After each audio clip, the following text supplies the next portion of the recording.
Okay, so how many of you own a business? It can be a small business, it can be a large business. You have a business. Okay, that's basically all of you. Then, of course, as with every business, you do need to have a place on the internet to communicate with people who are potential customers. And how many is what I'm wondering. How many of you entrusted that website of yours to another business, a web design service? How many of you had? There we go. I've got some hands. Well, that's a standard thing to do, and there's a certain level of customer service you do want to have. You do want to have entrusted to you, as of course. There's a perception out there that creating these sorts of things is a complicated manner, but the reality is, in today's world, we have the tools to give you the means to actually make these websites by yourself. It can give you 100% control of your own content. And it's really easy to set up. It's easier than you may think. Perhaps the perception is in the other direction, but the reality is when you get home from this cruise, you can even start right away. You don't need to wait for someone to actually be open for business or available. It's just within your hands. And all you have to do is you really only need just three things. Firstly, you need a host. A host, when you host your website, when you give your website when you host your website, you give your website a place on the internet. It's its own place. Hosting is organized through, you do need to organize this through a company, and there is a certain level. But after this, you do have your own control of what gets on the website. Now, a host can be a local company. You can go on to the internet to find a larger company. There's numerous possibilities for hosts and numerous pricing options that will adapt to everyone's needs. Once you have that host set up, your host will provide you with an interface it's basically like a back end to manage the content of your website. When you host, you get a place on the server. It's like your home on the internet.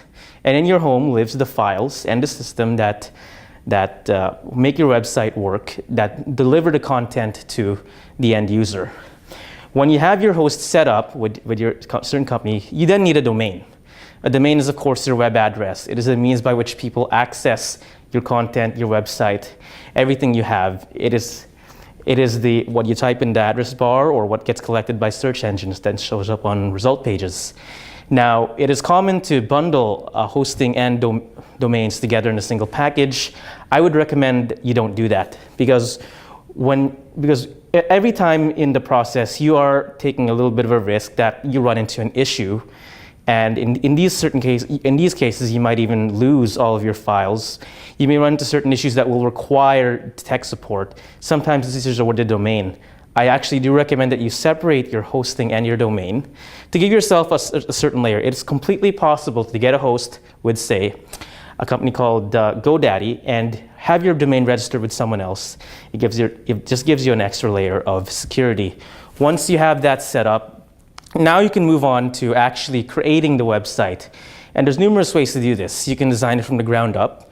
You can, of course, hire a web designer service at whatever cost. But if you're a small business, that's not necessarily the best option. So you do have the option to use a CMS, a content management system.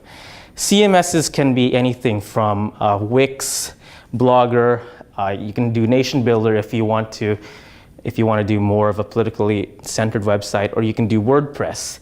These CMSs or content management systems basically provide you with a back end, an interface for managing the content that you put on your website and the ways to deliver to others. WordPress is one of them that you may look at, as it is powering half the web. Statistically, about half of the web is actually powered by WordPress as the back end.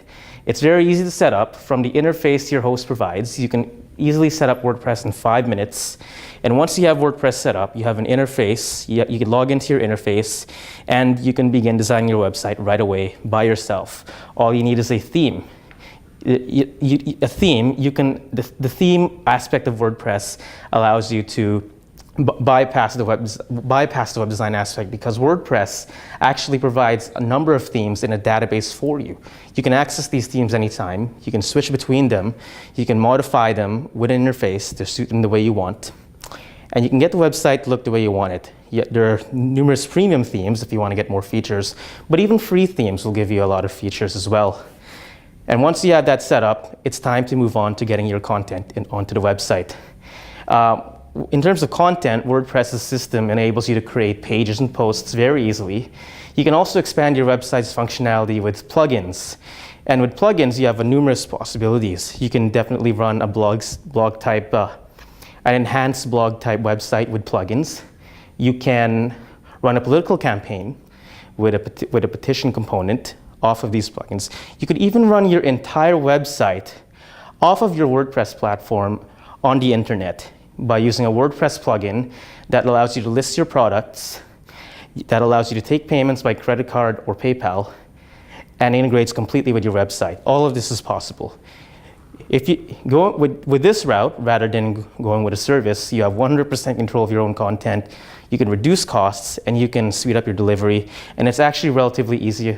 You would need the basic skills in word processing and perhaps internet browsing, and you're good to go.